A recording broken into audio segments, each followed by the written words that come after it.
Let's do a shadow work exercise together. It's gonna be a Mad Libs style fill in the blank shadow work exercise. As I grow older, I feel the blank part of me drifting further and further away.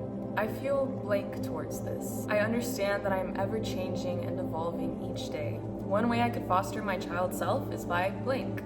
I will always recognize the blank part of me and show that version of myself unconditional love and recognition. Now grab a paper or a journal, or get on your notes app, or just answer these prompts out loud so we can dig into your answers a bit deeper. What do you admire about your past self that you wish that you could foster more in the present day? When and where do you find yourself hiding parts of your personality in order to fit the mold?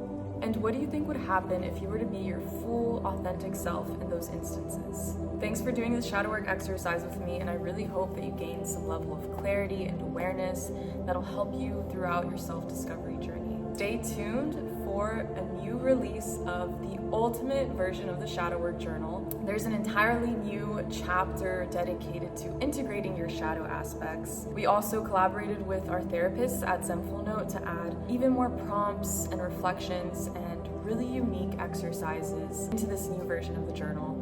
And so much more. I don't want to give it away too much, but this is available for pre-order in my bio, and keep an eye out on April 23rd for the new release.